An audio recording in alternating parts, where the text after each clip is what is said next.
በዛ ልክ እየሰራን ነው ወይ? ታክስ ፔየሩን ታች የሚያደርጉ ናቸው። ግብሩን ያለምንም ሀሰል ያለምንም ተጨማሪ ወጪና ጊዜ ሳያባክን እንዲከፍል ምንድነው የሚጠበቀው? 2 ቀን 3 ቀን ሲሆን ይሰላችና ሊቀር ይችላል። አንዳንዴ የመክፈያ ቁጥር አለመድረስ፣ ሲስተሙ ደግሞ ደረሰኛ አላወጣም ይለናል የሚሉ አንዳንድ ችግሮች እንዳሉ ከግብር ከፋዮች ለማወቅ ችለናል። የ24/7 የሆነ አገልግሎት የተሳለጠ አገልግሎት ለመስጠት ያስችለናል። ግብር ከፋዩ ማህበረሰብ ራሱ ቴክኖሎጂውን ተጠቅሞ ግብር መክፈል ላይ ይችላል ወይ? መክፈያ ቁጥር አለመድረስ፣ ደረሰኛ አለመድረስ በፊት የበዛ ነበር። ሰላም ጤና ይስጥልን፣ እንደምን አላችሁ የታክስ ፖድካስት ታዳሚዎቻችን። እንግዲህ ዛሬ እዚሁ እንግዶችን ጋብዘናል በኢታክስ ጉዳይ ላይ ወይ ደግሞ ታክስና ቴክኖሎጂ በተለይ ለግብር ከፋዩ እየሰጠው ያለው አገልግሎት ምንድነው፣ ምን ጠቀሜታ ሰጥቷል የሚሉና ሌሎች ሰፋ ያሉ ጉዳዮችን እያነሳን ከእናንተ ጋር ቆይታ እናደርጋለን። እንግዶቻችንም እዚህ ጋብዘናቸዋል ማለት ነው። ምንድነው የታክስና ቴክኖሎጂ በተለይ ታክስ በቴክኖሎጂ ሲደገፍ ውጤታማ የመሆን እድሉ ከፍተኛ ነውና የገቢዎች ሚኒስቴርን ታክስን በቴክኖሎጂ ለማስደገፍ በርካታ ስራዎችን እየሰራ ይገኛል። ይህንን አስመልክተን ነው እኛም እዚህ ባለሙያዎችን ጋብዘናል። እንግዶቻችን እንኳን በሰላም መጣችሁ። መልካም። እንግዲህ ዛሬ የምንወያይበት ርዕስ ታክስና ቴክኖሎጂ ላይ መሰረት ያደረገ ነው። የገቢዎች ሚኒስቴር እንደምታውቁት ግብር ከፋዩ ታክስን ቀለል አድርጎ ባለበት ጊዜውን ጉልበቱን ሳያባክን እንዲከፍል የሚያስችል ቴክኖሎጂን ላይ ትኩረት አድርጎ እየሰራ ይገኛል እና በዚህ ላይ ደግሞ እንግዲህ እናንተ ዘርፉ ላይ እየሰራችሁ ያላችሁ እንደሆኑ በዚሁ ላይ የተመለከተ ቆይታ ነው የምናደርገው እና እንደው መጀመሪያ ራሳቸውን ከማስተዋወቅ እንጀምርና እድሉን ላንቺ ልስጥ። እሺ፣ እኔ ጥሩ አለም መስማር እባላለሁ። በምስራቅ አዲስ አበባ ብራንች የታክስ አከፋፈል ቡድን አስተባባሪ ነኝ። ኩራቱ ለማ እባላለሁ። በገቢዎች ሚኒስቴር የመረጃ ቴክኖሎጂ ልማትና አስተዳደር ዳይሬክተር ነኝ። መጀመሪያ ወደ ጥሩዬ ልሄድና እንደው የኢታክስ ስርዓት ለግብር ከፋዩ ምን አይነት ጠቀሜታ ሰጥቷል? ለመሆኑ ኢታክስ ማለት ምን ማለት ነው ከሚለው እስኪ እንጀምር። እሺ፣ ኢታክስ ስርዓቱ ሰፋ ያለ ጠቀሜታም አለው። ከትርጉሙ ስንጀምር ኤሌክትሮኒክስ ታክስ ማለት ነው። ቴክኖሎጂን በመጠቀም ኢንተርኔትን በመጠቀም ግብር ከፋዩ ባለበት ቦታ ሆኖ ግብሩን ማሳወቅ፣ መክፈል እንዲሁም የክሊራንስ አገልግሎቱን መጠየቅና ሌሎች ታክስ ነክ ጥያቄዎችን የሚጠይቅበትና አገልግሎቱን የሚያገኝበት ስርዓት ነው ማለት ነው። ከዛ ከኢታክስ ውስጥ አንዱ ኢፔመንት ነው። የክፍያ ስርዓት ነው። የክፍያ ኦንላይን ካሳወቀ አንድ ግብር ከፋይ መክፈያ ቁጥር ይመጣለታል፣ ኢፔ ያደርጋል ማለት ነው። ጠቀሜታውም ዘርፈ ብዙ ነው። ለታክስ ሰብሳቢው ባለስልጣንም ለግብር ከፋዩ ብዙ ጠቀሜታ አለው። ከነዚህ ውስጥ ስናይ ለግብር ከፋዩ ጊዜውን ወጪውን ይቆጥብለታል። እኛ መጥቶ የሚንገላታውን ሲቀንስ ስራው ላይ ፎከስ አድርጎ ቢዝነሱን በተሻለ ራን ማድረግና ተወዳዳሪ ማድረግ ያስችለዋል ማለት ነው። ለተቋሙ ደግሞ የአገልግሎት አሰጣጡ የተሻለ እንዲሆን ያደርገዋል። በፊት የነበረው ከ5-6 ዓመት በፊት የነበረውን የማኑዋል አሰራር ትተን አሁን ወደዚህ ስርዓት ስንገባ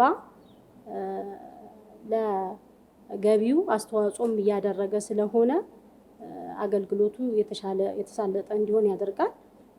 የአገር ገቢም በተሻለ ሁኔታ ሀብትን በመቆጠብ በተሻለ ጊዜ በተሻለ ወጪ ለመሰብሰብ ያስችለዋል ማለት ነው።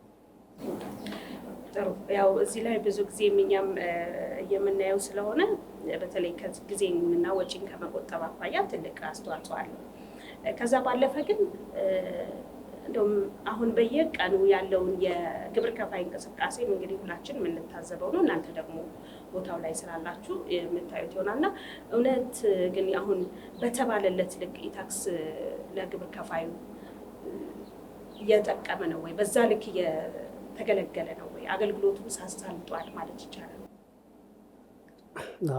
ያው አሁን ኤሌክትሮኒክስ ታክስ ስንል የኤሌክትሮኒክስ የታክስ አድሚኒስትሬሽን ሲስተሙን በሙሉ ነው እያልን ያለ ነው።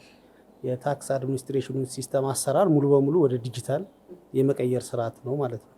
ስለዚህ ለግብር ከፋዩም የሚሄዱ አገልግሎቶችን በኦንላይን ፕላትፎርም ተጠቅመው ለግብር ከፋዩ ተደራሽ ማድረግን ያካትታል። ስለዚህ ኤሌክትሮኒክስ ታክስ አድሚኒስትሬሽን ስንል ሙሉ የዲጂታል ታክስ አድሚኒስትሬሽን ሲስተሙን እያለ ነው፣ ሙሉውን ማለት ነው። አንድ ግብር ከፋይ አገልግሎት ለማግኘት ከሬጂስትሬሽን ጀምሮ እስከ መጨረሻው እስከ ክሊራንስ እስከሚያገኝበት ድረስ ያለውን በሙሉ ወደ ዲጂታል እየተቀየረ በሚሄድበት ሰዓት የታክስ አድሚኒስትሬሽኑ ሲስተም ዘምኗል፣ ሞደርናይዝ ሆኗል። ሙሉ በሙሉ ደግሞ እየተቀየረ ነው ማለት እንችላለን ማለት ነው። ታክስ አድሚኒስትሬሽን ስንል በዛ ልክ ነው። አሁን በእኛ አካሄድ የተተገበሩ ወደ ስራ የገቡ የዚሁ ፓርት የሆኑ ስራዎች አሉ። እንደገና በሂደት ላይ ያሉ እየለሙ ያሉ ሲስተሞች አሉ። በእቅድም ተይዘው እየተሰሩ ያሉ ስራዎች አሉ። ስለዚህ ይህንን በምንመለከትበት ሰዓት ለምሳሌ ወደ ስራ ገብተው ግብር ከፋዩ እየተጠቀምበት ያለው የኢፋይሊንግ፣ የኢፔመንት፣ የኢክሊራንስ የምንላቸው ሲስተሞች ከፍተኛ የሆነ ጠቀሜታ አሁን እንደተገለጸው ለግብር ከፋዩ እየሰጠን ያለው ማለት ነው። ከጊዜ አንጻር፣ ከኮስት አንጻር፣ ከመረጃ አያያዝ አንጻር ጭምር ከፍተኛ የሆነ ከሴኩሪቲ አንጻርም ጭምር ከፍተኛ የሆነ ጥቅም ለግብር ከፋዩ እየሰጠ ያለበት ሁኔታ ነው ያለው። ከዚህ በተጨማሪ ደግሞ አሁን በገቢዎች ሚኒስቴር ኢምፕሊመንት የተደረገው ወደ ስራ የገባው የዚህ ኤሌክትሮኒክስ ኢንቮይስም አንዱ የዚህ የኢታክስ አካል ነው ማለት ነው። የዲጂታል ታክስ አድሚኒስትሬሽኑ አካል ነው እና እሱም ወደ ስራ ገብቶ ግብር ከፋዮች የሚጠቀሙበትን ሲስተም ቀጥታ ከኛ ተቋም ሲስተም ጋር ኢንተግሬት በማድረግ መጠቀም የሚያስችላቸው፣ ስለዚህ የግብይት መረጃዎችንም በቀጥታ በዛው ቅጽበት ወደኛ ተቋም እንዲመጣ ተደርጎ እዚህ ሬጂስተር ተደርገው ሪሲቶች ለተጠቃሚው እንዲደርስ የሚያስችል ስርዓት ነው ማለት ነው። ስለዚህ እነዚህን ሁሉ ነገሮች እያደጉና እየጎለበቱ ሲመጡ ነው ሙሉ በሙሉ የታክስ ኤሌክትሮኒክስ ታክስ አድሚኒስትሬሽኑ ተተግብሯል የምንለው ማለት ነው። ስለዚህ ያላቸው ጠቀሜታ ከፍተኛ ነው። አሁን ላይ በጣም ከፍተኛ የሆነ ጠቀሜታ አለው። ጥሩ። እንደው ማነጻጸር ብንችል አሁን በፊት የነበረውን ወደ የማኑዋል ስርዓት ስንከተል የነበረው እንደው የታክስ አከፋፈል ብናየው እንደው ለማነጻጸር የሚጠቅመን ይመስለኛል። በፊት ግብር ከፋዩ ያው ወሩን ሙሉ ሰርቶ ነው ያገኘውን ትርፍ ወይም ግብር የሚከፍለንና ኦልሞስት ከ20 ጀምሮ ማለት ይቻላል ወሩ መጨረሻ አካባቢ መጥቶ ለመክፈል ወረፋ መያዝ አለበት። ለምን ሁሉም በአካል እዚህ መምጣት ስለሚጠበቅባቸው እንዲደርሳቸው ቀደም ብለው መጥተው ወረፋ 1 ቀን 2 ቀን ተሰልፈው እንደገና ማኑዋልም ስለሆነ ብር ንክኪ ያለ ካሽ ሁሉም በየመስኮቱ ሆኖ ብቻ በጣም የሚከብድ ነበረ። አሁን ላይ ግን ያንን ማየት አንችልም። ለምን በአካል አይመጣም ግብር ከፋዩ ባለበት ሆኖ ቀደም ጠቀሜታውን እንደገለጽ ነው በየትኛውም ሰዓትም አይገድበውም አሳውቆ ስለሚከፍል ያንን የማኑዋሉን አሰራር ስናይ በጣም ጠቀሜታ በአጭር ጊዜ ብዙ ለውጥ ያመጣ በሚል መግለጽ እችላለሁ። ለምን እሱም እዚህ መጥቶ የሚያሳልፍበትን ጊዜ ተጨማሪ ቢዝነስ መስራት ስለሚችልና ተወዳዳሪ ስለሚያደርገው ለተሻለ ነገር ስለሚያበቃው ብዙ ጠቀሜታ አለውና ስናነጻጽረው አሁንም ለቀጣይ ከዚህ በተሻለ መልኩ ብናሰፋው አንደኛ ሀገር የምታገኘውን ገቢ ይጨምራል። ገቢውን አሟጠን ለመሰብሰብም ለመጠቀምም የሀገርን ወጪ በሀገር ገቢ ለመሸፈን ያስችለናል። እንደገና ግብር ከፋዩ ነጋዴው ማህበረሰብም ኦንላይን ስለሆነ ብዙ ነገር ያቀልለታል። ለሱ ውጣ ውረዱ ሲቀንስለት የተሻለ መስራት ይችላል፣ ተወዳዳሪ ያደርገዋል እና ከበፊቱማ አሁን በጣም የተሻለ አገልግሎት እየሰጠን ነው። ለቀጣይም ቢሆን ግን ችግሮቹ ሙሉ ለሙሉ ተፈቷል ማለት አይቻልም፣ ግን እየተሻሻለ እየሄደ ስለሆነ ብዙ ለውጦች ይኖራሉ ብዬ አስባለሁ። ጥሩ። እንግዲህ እንደሚታወቀው ታክስ እና ቴክኖሎጂ መነጣጠል የሌለባቸው ጊዜ ላይ እየደረስን ይመስለኛል። ምክንያቱም ሌሎች ሀገሮችም ይህንን እየተገበሩ እየሄዱ ስለሆነና እኛም ደግሞ ወደዛ የመግባት ግዴታ ውስጥ ገብተናል። ሰው ተወዳዳሪ መሆን አለበት። የንግዱ ማህበረሰብ ሰርቶ ነው አትርፎ ለግብር መክፈል ያለበትን ወይ ደግሞ ለመንግስት መክፈል ያለበትን ያንን ግብር መክፈል የሚችለውና እንደው ከዛ አንጻር ማህበረሰቡ በዛ ልክ ወይ ደግሞ የግብር ከፋዩ ማህበረሰብ ራሱ ቴክኖሎጂውን ተጠቅሞ ግብር መክፈል ላይ ይችላል ወይ? ወይም ደግሞ ምናልባት አሁን እየመጡ ያሉትን ወደኛ ወደ ተቋማችን የሚመጡትን ብናይ ሁሉም ራሳቸውን ችለው ገብተው ወይ ደግሞ በተዘረጋላቸው ሲስተም ራሳቸው ማኔጅ አድርገው ታክሳቸውን እንዲከፍሉ እንደው በማድረግ በኩል እንደው የፓስዋርድ መጠቀም ቴክኖሎጂ መጠቀም መቻል ላይ እንደው ትላለህ?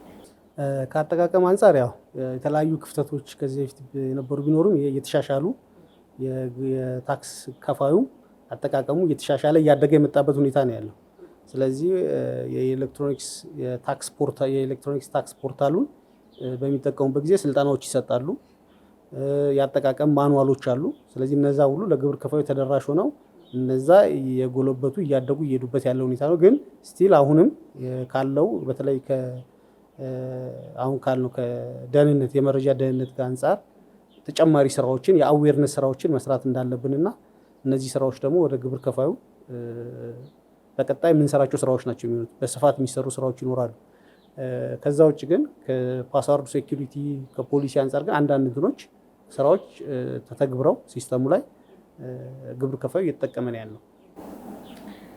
እሺ እንግዲህ እነዚህ የቴክኖሎጂ ወይም ታክስን በቴክኖሎጂ የማስተሳሰር ስራ ላይ ተቋሙ እንግዲህ ይበል የሚያስብል ስራ እየሰራ ነው ማለት እንችላለን። ሆኖም አሁን ግን የሚነሱ ችግሮች ይኖራሉ። በግብር ከፋዩ ዘንድ የሚነሱ ችግሮች አሉ። እንደው እናንተ በቦታው ላይ ስላላችሁ ምናልባት ጥሩዬ በየቀኑ ከስተመር ምናልባት በቅሬታ ምንም ይመጣልና እንደው ከሚገጥሙ ችግሮች ምን ትያለሽ? አሁን ምንድን ናቸው እየገጠሙ ያሉ ወይም እስካሁን ያልቀረፍናቸው ብለሽ የምታስቡ? እሺ አከፋፈሉን በተመለከተ የሚገጥሙ ችግሮች ያው እየቀነሱ ቢመጡም አሁን ሙሉ ለሙሉ ጠፍተዋል ማለት አይቻልም። አሉ። አሁንም ለቀጣይ ተቋሙ እየሰራ ሁሉም ግብር ነክ ነገር በቴክኖሎጂ ሲሆን የሚቀረፉ ሆኖ እያለ ግን አሁን አከፋፈሉን እንደተባለው ቅድም ስልጠና እንሰጣለን። የፋይሊንግም የፔመንትም እንዴት መክፈል እንዳለባቸው በሳምንት አንዴ ግብር ከፋይ አዳዲስ ግብር ከፋዮች ወደ ታክስ ክፍያ ወይም ሬጂስተር አድርገው ወደ ግብር ከፋይነት ተመዝግበው ሲመጡ የመጀመሪያ የሚወስዱት ስልጠና ኢፋይሊንግን ማለት ነው። ኢፋይሊንግ ከወሰዱ በኋላ እኛም በዛው አስተሳስረን ኢፔመንት እንዴት መክፈል እንደሚችሉ ያለውን ጠቀሜታ ከነሱ ምን ይጠበቃል፣ ዋናነት አንድ ግብር ከፋይ ነው ብሎ ሬጂስተር አድርጎ ከመጣ በኋላ ምንድን ነው የሚጠበቅበት የሚለውን እኛ የፋይሊንጉንም የፔመንቱንም ስልጠና እንሰጣለን። በተጨማሪ ደግሞ ትምህርት ክፍልም የእያንዳንዱን አዋጅ መመሪያ ምን ማድረግ እንዳለበት ዲቴይል ስልጠና ተከታታይም ሆነ የአንድ ጊዜ ስልጠና የሚባል አለው። በዛ መልኩ ስልጠናውን ያገኛል ማለት ነው። ስለዚህ ስለ ክፍያው ዲቴይል ሳወራ ምንድን ነው ፋይል አድርጎ ሲጨርስ በሲስተሙ በራሱ በኢታክስ ስርዓቱ መክፈያ ቁጥር ይልክለታል ማለት ነው። ሲስተሙ ያንን መክፈያ ቁጥር ተጠቅሞ በቴሌ ብርም በደራሽ ፕላትፎርም በባንክም አሁን ደግሞ በቅርብ ሲቢኢ ብር ጀምረዋል። በሲቢኢ ብርም እንዲሁም ደግሞ በኢንተርኔት ባንኪንግ መክፈል ይችላሉ። ይሄን በራሳቸው ያውቃሉ ወይ? ገና ነው። ሙሉ ለሙሉ ያውቃሉ ማለት አይቻልም። ግን ስልጠናውን ይሰጥ እና ለክፍያ ሲመጡ ደግሞ ይጠይቁናል። ስለዚህ በሚጠይቁበት ሰዓት ያንን ዲቴይል እንዴት እንደሚከፍሉ ቴክኒካሊ አከፋፈሉን እናስረዳቸዋለን። ያን ለመክፈል ግን ከነሱ ምን ይጠበቃል የሚለውንም አያይዘን ማሳወቅ አለብን። አንድ ግብር ከፋይ ግብሩን በኦንላይን አሳውቆ ለመክፈል አንደኛ ሬጂስተር ማድረግ አለበት። ይሄ ምንም ጥያቄ የለውም። ሁለተኛ የመክፈያ ቁጥር እንዲደርሰው ትክክለኛ ኢሜይል እና ስልክ ሲክ ታክሱ ላይ መመዝገብ አለበት ማለት ነው። ባለበት ሆኖ እኛ ጋር ታክስ ሴንተሩ ሳይመጣ እንዲከፍል እነዚህ ስልክና ኢሜይል አድራሻ ሲክ ታክሱ ላይ ሬጂስተር ሆኖ ሲመዘገብ ነው ሲስተሙ መክፈያ ቁጥር የሚልክለት። እንዲሁም ደግሞ ከከፈለ በኋላ ደረሰኝም እዛው ሜሴጅ ሴንተር ላይ የታክሱ ላይ ማግኘት ስለሚችል ማለት ነው። ይህንን ስልጠናን በመስጠት በተለያዩ በሶሻል ሚዲያም ግብር ከፋዩ አሁን ከበፊቱ የተሻለ እያወቀው እየመጣ ነው። እነዚህ ለወቅታዊ ክፍያ ሲሆን ለሌሎች ክፍያዎች አሉ። የክፍያ አይነቶቹ አንደኛ በየወሩ የሚከፈሉ ናቸው። ሁለተኛ ደግሞ ወሩን ሲያልፍባቸው በአሰስመንት በኦዲት ደግሞ ሪያሰስ ተደርጎ የሚከፈሉ ናቸው። ስለዚህ ለወቅታዊው ግብር ከፋዩ ባለበት ሆኖ አሳውቆ መክፈል ይችላል ማለት ነው። ግን እከፍላለሁ ብሎ አሳወቀና በተለያየ ምክንያት ሳይከፍል ወሩ ካለፈ ያው ቅጣትም ስለሚኖርበት አሰስ መደረግ አለበት በስሌት በኩል ማለት ነው። ያ አሰስ የተደረገ ክፍያ አሰስመንቱ ሲወጣ መክፈያ ቁጥር ራሱን የቻለ ይዞ ይወጣል ውሳኔው ላይ ማለት ነው። ያንን ውሳኔው ላይ ባለው ዶክመንት ነምበር ተጠቅሞ በቴሌብር ቅድም በዘረዘርኳቸው የክፍያ አማራጮች በሲቢኢ ብር፣ በኢንተርኔት ባንኪንግ እና እንዲሁም ደግሞ በቴሌብር መክፈል ይችላሉ ማለት ነው። ያንን ያው እኛም ስራችን ዴይ ቱ ዴይ እሱ ስለሆነ እንዴት እንደሚከፍሉ ለሚሰጡት ጥያቄ በየቀኑ ድጋፍና ክትትል እናደርጋለን ከስልጠናው በተጨማሪ ማለት ነው። በዚህ መልኩ ነው እንዲያውቁት የሚደረገው። ግን ሁሉም አውቀውታል የሚለው አሁን እኛ በ9 ወር ውስጥ ከተከፈለው ግብር ውስጥ 75% ያህል በኦንላይን ነው የተሰበሰበው። ቀሪዎቹ በማኑዋል ናቸው ማለት ነው። ያን ደግሞ ሙሉ ለሙሉ ወደዛ ለማምጣት መስራት ይጠይቃል። ብራንቹም ተቋሙ ሁሉ የራሱን ርብርብ ማድረግ ይጠይቃል ማለት ነው። ጥሩ እንግዲህ እኛም ዞር ዞር ብለን ለመጠየቅ ሙከራ አድርገናል እና እንደው ምንድናቸው እየገጠሙ ያሉት ግብር ከፋዩ ብለን ስንጠይቅ አንዳንዴ የመክፈያ ቁጥር አለመድረስ፣ ሲስተሙ ደግሞ ደረሰኛ አላወጣም ይለናል የሚሉ አንዳንድ ችግሮች እንዳሉ ከግብር ከፋዮች ለማወቅ ችለናል እና እንደው እነዚህን ለመቅረፍስ አሁን እስካሁን እነዚህ ያልተቀረፉበት የተለየ ምክንያት አለ ወይ ነው ወይስ የሲስተም ችግር ነው? ለምንድን ነው እነዚህ ጥያቄዎች እንደው እስካሁን ያሉት? ያው ይሄ የዲጂታል ሲስተም ሲሆን አገልግሎት 24/7 መስጠት መቻል አለበት። ስለዚህ ይሄን ለማድረግ የሚያስችል ተቋሙ ስራ እየሰራ ነው። ሙሉ በሙሉ 24/7 ያልተቋረጠ ሪያለብል የሆነ ስርዓት ለመዘርጋት ነው እየተሰራ ያለው እና በዚህ ሂደት ውስጥ ግን የሚፈጠሩ አንዳንድ ችግሮች የተለያየ ሴናሪዮ አላቸው። አንዳንዴ ከኢንተርኔት ከኮኔክቲቪቲ ጋር ይያያዛል።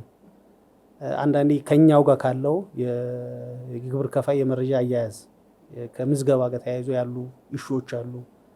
ኢቭን ወደ ኢፔመንት ስንመጣ ለምሳሌ የኢሜይል የስልክ ቁጥር ስህተት ምናምን እነዚህ ያልተሟሉ መረጃዎች በሚኖሩበት ሰዓት እነዚህ አይነት ነገሮች ይፈጠራሉ ማለት። ስለዚህ እነዚህን እያስተካከልን እያጠራን አሁን ላይ ግን የተሻለ ስርዓት እየተዘረጋ ያለበት ሁኔታ ነው ያለው።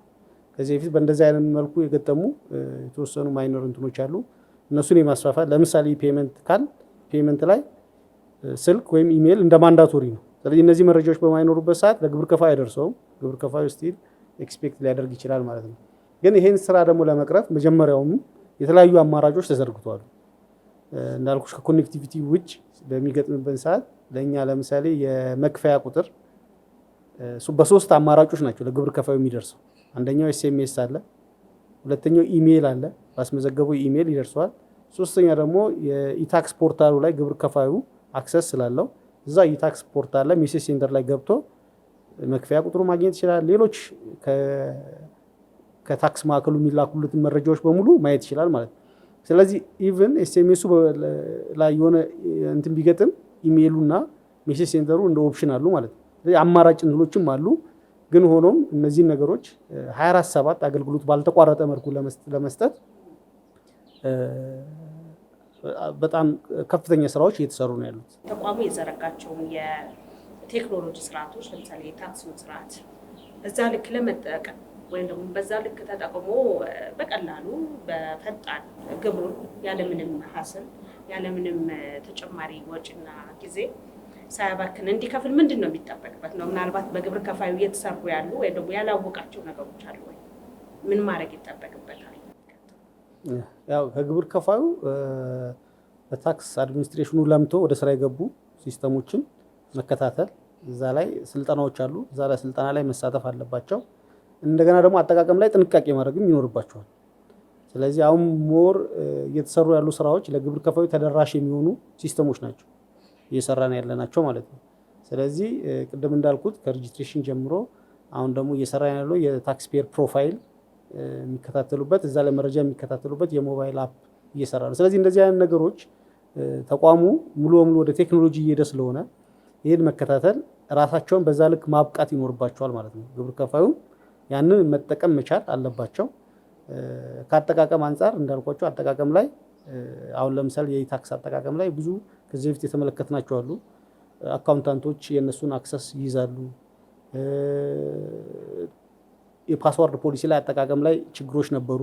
እንዲህ አይነት ግብር ከፋዩ ጋር ያሉ ችግሮች አሉ። በእኛም ሳይድ ግን ስልጠና መስጠት አዌርነስ መፍጠር ደግሞ ቅድም እንዳልኩት የሚጠበቁ ስራዎች ናቸው ማለት ነው። ሌላው አሁን እኛ የተገልጋይ ቻርተር አለን አይደለ? የተገልጋይ ቻርተራችን ደግሞ ለእያንዳንዱ አገልግሎት በምን ያህል ደቂቃ ውስጥ በምን ያህል ፍጥነት ውስጥ መሰጠት ጥራትና ደረጃ መሰጠት እንዳለበት አስቀምጧል። በዛ ልክ እየሰራን ነው ወይ? አሁን የኢታክስ ስርዓት ላይ በዛ ልክ እየሰጠናቸው ነው ወይ አገልግሎቱ? ያንን ቻርተር እኛስ እየተገበር ነው ወይ የሚለውንም ማየት ይጠበቅብናል። ከአገልግሎት አሰጣጡ አንጻር አገልግሎት ሲሰጥ እንግዲህ በሁለቱም ሳይድ ነው። ተገልጋይ አለ፣ አገልጋይ አለ። አገልግሎቱን ሊያገኝ የሚመጣው ግብር ከፋይ በዛ ልክ ስለሚጠይቀው ጥያቄ መረጃ ይዞ መጥቷል ወይ የሚለውን ማየት ይጠበቃል። በእርግጥ እኛ ቁጭ ብለን እስከ ማገልገል እስከተቀመጥን ድረስ ነገሮቹን የማቅለል ሳይንገላቱ አገልግሎት አገኝተው እንዲሄዱ የተቋሙ ዳይሬክሽን ነው፣ የሁሉም ብራንች አቅጣጫ ነው። አገልግሎት አሰጣጥ ሁሌም በየወሩ በሚነሳው የግምገማ ላይ የሚካተት ነው። መሻሻል አለበት። ከጊዜ ጊዜ ተሻሽሏል። አሁንም ቢሆን እየተሻሻለ መሄድ አለበት ነው ያለው ዳይሬክሽን እና የሚመጡ ግብር ከፋዮች ግን 3 አይነት ናቸው። አንዳንዱ ከአገልግሎት ከሚሰጠው የተሻለ እውቀት ስለ ግብሩ የተሻለ ነገር ያለው አለ። ስለዚህ ለመገልገል ምን ማድረግ እንዳለበት ያውቃል። አሟልቶ ነው የሚመጣው። ለሱ በሚሆን ጊዜ በተሻለ ፍጥነት ነው ተገልግሎ የሚሄደው የሚል ሀሳብ አለኝ። ሁለተኛው ደግሞ ስለ ታክስ ምንም የማያውቅ የሚጠይቀውንም መረጃ ዝም ብሎ እንዲሁ ወይ ወደ አስፈጻሚ ሊሆን ይችላል ወይም ደግሞ የድርጅቱ ተቀጣሪ ሊሆን ይችላል። እንደዚህ አድርግ ብቻ ስለተባለ ተነስቶ ይመጣል። በዛ ሰዓት ይሄን አሟላ በሚባል ሰዓት ያው ከሱም ኢንፎርሜሽን ካለመኖርም ይሁን ለምንድን ነው የምታመላልሱኝ እንደዚህ የሚል ነገር ያነሳል ማለት ነው። ሌላው ደግሞ በመጠኑ እውቀት ያለው በተደጋጋሚ አብሮን የቆየ ከሆነ ምን ማሟላት እንዳለበት አውቆ የሚመጣ ነው። ስለዚህ እነዚህ አሁን 3 አይነት ከስተመሮች ናቸው የሚመጡ። ያንን ደግሞ ባላንስ አድርጎ አገልግሎት መስጠት የብራንቹም የተቋሙም ሰራተኛ የግዴታ ነው። ማስረዳት ለሚጠይቀው አገልግሎት መልስ ማስጠት ማይችል ከሆነ ይሄ ነገር ስላልተሟላልህ ነው ይሄን አሟልተህና ብሎ ማስረዳትና ግልጽ ማድረግ ይጠበቃል ከሰራተኛው እንጂ በዛ ልክ አሟልቶ ከመጣ በተባለው በስታንዳርዱ በቻርተሩ መሰረት ይገለገላል። አሁን ያው በቴክኖሎጂ ስለሆነ ሁሉም ነገር ሲስተም ላይ ነው። ማኑዋል አሰራር ወጥተናል። ስለዚህ በዛ መልኩ ስለሆነ ጊዜ የሚፈጅም አይደለም። ግን የጠያቂው ወይም ደግሞ የግብር ከፋዩ ወይም አገልግሎቱን ሊጠይቅ የመጣው አካል ስለ ታክስ ያለው እውቀት ይወስነዋል። አሟልቶ ከመጣ አይቆይም። ካላሟላ ይሄን አሟልተህና ብሎ ደግሞ ከኛም መረጃ የመስጠት ይጠበቅብናል። ምንም ደግሞ ኢንፎርሜሽኑ የሌለው ከሆነ ደግሞ እኔ ለካፍል መጥቼ ለምንድን ነው የምመላለሰው የሚል ነገር ያነሳልና በዚህ በ3 ነው እኔ ከፍዬ የማያቸው ማለት ነው። ከአገልግሎት አሰጣጥ አንጻር ለቀድም በተነሳው የመክፈያ ቁጥር አይደርስም፣ ደረሰኝ አይደርሳቸውም ይሄንን ግብር ከፋዮቹ ያነሳሉ ለሚባለው እንደተባለው ቅድም እንደተገለጸው በተለያየ አጋጣሚ ላይደርሳቸው ይችላል። አንዱ ከነሱ ነው የሚገባው መረጃ ትክክል ካልሆነ የስልክ የኢሜል ይሄ ኦንላይን ኢፔመንቱ መክፈያ ቁጥሩም ደረሰኙም ላይደርስ ይችላል። ያ በሚሆንበት ሰዓት ግን አገልግሎት አያጡ። እኛ በየታክስ ሴንተራቸው ሄደው እንደዚህ ከፍዬ ነበረ ደረሰኝ አልደረሰኝም በሚሉ ሰዓት እኛ ከአውትሉክ ፕሪንት አድርገን መስጠትም እንችላለን። ሲስተሙ ለእኛም ለእነሱም ስለሆነ የሚልከው ማለት ነው። በተጨማሪ ደግሞ በተለያየ ምክንያት ካላከ ደግሞ ስቴትመንት አውጥተን ፈርመን አገልግሎት እንዲያገኙ እናደርጋለን። ግብር ከፋዩ ከፍሎ በተለያየ መክፈያ ዘዴ ቅድም በገለጽኩት መክፈል ይችላል። ሲከፍል ማስረጃ አለው። በቴሌብር ከሆነ የቴሌብር፣ በደራሽ ፕላትፎርም ከሆነ የደራሹ የባንኩ አድቫይስ አለው። በኢንተርኔት ባንኪንግ ከሆነ ስቴትመንት ስለሚልክለት ያንን ይዞ ስለሚመጣ ማስረጃ ያንን በማየት እኛ ጋር አካውንታችን ላይ ገብቷል የሚለውን ስቴትመንት በማውጣት ማንኛውም አገልግሎት እንዲያገኝ ይደረጋል። እስከ መጨረሻው የተወሰነ ጊዜ ጣበቀ ነው ደግሞ ሲስተሙ ካልሰጠ እኛም የምንቆርጥበት አጋጣሚ ያለ ማለት ነው። ማስረጃ ስለሚያስፈልገው ለኦዲትም ለሰነድም ለሂሳብ መዝገብም ስለሚያስፈልገው አልፎ አልፎ ነው። አሁን እየቀነሰ መጥቷል። ሲስተሙ አሁን በቅርብ አፕግሬድ ስለተደረገ መክፈያ ቁጥር አለመድረስ፣ ደረሰኝ አለመድረስ በፊት የበዛ ነበር። አሁን ደግሞ እየተሻሻለ እየቀነሰ መጥተዋል ማለት ነው። ስለዚህ የከፈለ ሰው በምን ታምር አገልግሎት አያጣም። እኒህ አማራጮች አሉ። በዚህ ወይ ሄዶ አገልግሎቱን እንዲያገኝ እናደርጋለን። እያደረግን ነው ያለ ነው ማለት ነው። ይሄን ነው ማለት ነው። መልካም እየተከታተላችሁት የምትገኙት የታክስ ፖድካስታችን ነው። እንግዲህ ዛሬ እያነሳን ያለነው ደግሞ የታክስና ቴክኖሎጂ በተለይ ደግሞ የኢታክስ ስርዓት ለግብር ከፋዩ እየሰጠው ያለው አገልግሎት በምን ያህል ግብር ከፋዩ እየጠቀመ ይገኛል፣ እየተነሱ ያሉ ችግሮችም ካሉ ደግሞ ተቋሙ እንዴት እየፈታቸው እየሄደ ነው የሚለውን በስፋት እያየን እንገኛለን። አሁንም ቆይታችን ቀጥሏል። ወደ ሌላው ጥያቄ ስገባ አሁን እንደ ሀገር የምንፈልገው እንግዲህ አቅጣጫም የተቀመጠው ወደ ዘመናዊ ቴክኖሎጂ ተኮር የሆነ አገልግሎት መስጠት ወይ ደግሞ ዲጂታላይዜሽን ላይ ነው ያለነው እና ይህንን ደግሞ እንደ ታክስ ግብር ከፋይ መስሪያ ቤት ደግሞ ይሄ ቅድሚያ እኛ እንድንተገብረው ከሚጠበቁ ተቋማት አንዱ ነውና በዚህ አኳያ ከመስራት ወይም ደግሞ ይህንን ታክስ በዲጂታል ሙሉ ለሙሉ ለማስደገፍ እንደው እንደ ተቋም ምን እየተሰራ ነው? የቀጣይ እቅዳችንስ ምንድን ነው ብንል? ያው እንደ ተቋም ብዙ እየተሰሩ ያሉ ስራዎች አሉ። አሁን እንዳልሽው በሀገር ደረጃ የመንግስት አቅጣጫ ነው የዲጂታል 2030 ስትራቴጂ ወጥቶ እየተተገበረ ያለበት ሁኔታ ነው ያለው። የእኛም ተቋም በዛ የተነሳ የራሱን የሆነ የዲጂታል ስትራቴጂ አዘጋጅቶ ከዛ ጋር አላይን ባደረገ መልኩ የተለያዩ ስራዎች እየተሰሩ ናቸው። ስለዚህ ሁልጊዜ እንደሚባለው ያው የተቋሙን ኮር ሲስተም ኢንተግሬትድ በሆነ መልኩ ለመቀየር ፕሮጀክት ተቀርጾ ስራዎች ተጀምረዋል። አንዳንድ ስራዎች አሁን በቅርቡ ወደ ስራ የሚገቡ ናቸው። አንዱ ከነዚህ ውስጥ የኤሌክትሮኒክስ ኢንቮይስ ነው። ቀድሞ ወደ ስራ የገባው ኤሌክትሮኒክስ ኢንቮይሱ አንዱ ተቋሙ በሰፊው ከሄደበት የዚህ ሙሉ በሙሉ ሞደርናይዝ ማድረግ ወይ ደግሞ ዲጂታል ታክስ አድሚኒስትሬሽኑን ከማጠናከር አንጻር አንዱ የተሰራው ስራ እሱ ነው።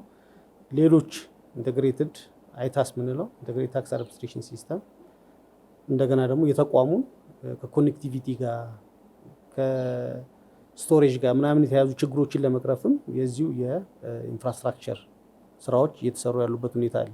ስለዚህ ይሄ ሁሉ እናሳካዋለን ብለን ያሰብነው ሙሉ በሙሉ ከሰው ንክኪ የሆነ የታክስ አድሚኒስትሬሽን ሲስተም እንዘረጋለን ብለን ያሰብነውን ግብ የሚመታልን ስርዓት ኦልሬዲ በተቋሙ በሰፊው እየተሰራ ያለበት ሁኔታ ነው ያለው። ታክስ እንግዲህ በቴክኖሎጂ ሲደገፍ ምናልባት ለሰብሳቢው ብቻ ሳይሆን በተለይ ደግሞ በዋናነት ግብር ከፋዩ የሚጠቅም ነው የሚሆነውና እንደ ታክስን በቴክኖሎጂ ስናስደግፍ እንደ ሀገር እንደ ግብር ከፋዩ እንደ ዜጋ የምንጠቅመው ነገር ምንድን ነው? የሚጠቀመው ነገር ምንድን ነው? ጠቀሜታው ሰፊ ነው። አሁን ያልሽውን እንትን ለማለት ለምሳሌ አሁን እየተሰሩ ያሉ ስራዎች አብዛኛው ታክስ ፔየሩን ተች የሚያደርጉ ናቸው ወይ እነሱን ፎከስ ያደረጉ ስራዎች ናቸው እየተሰሩ ያሉ። ከዚህ በፊት የነበረው ሲስተም ሲክታስ የምንለው ባክ ኦፊሱ ላይ ነው ፎከስ የምናደርገው።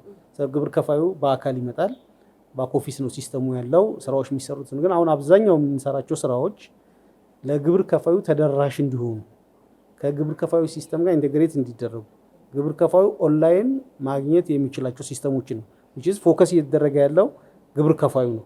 ባክ ኦፊሱ ላይ ያለው ብቻ ሳይሆን ግብር ከፋዩ ጋር ተደራሽ የሚደረጉ ሲስተሞች ናቸው። ይህን ስናደርግ ጠቀሜታው እንግዲያው ግልጽ ነው። በጣም ሰፊ የሆነ ጥቅም ለግብር ከፋዩ ይሰጣል ማለት ነው። ግብር ከፋዩ ቅድም ያልናቸውም አንደኛ ግልጽ የሆነ የአሰራር ስርዓት እንድንዘረጋ ያስችለናል።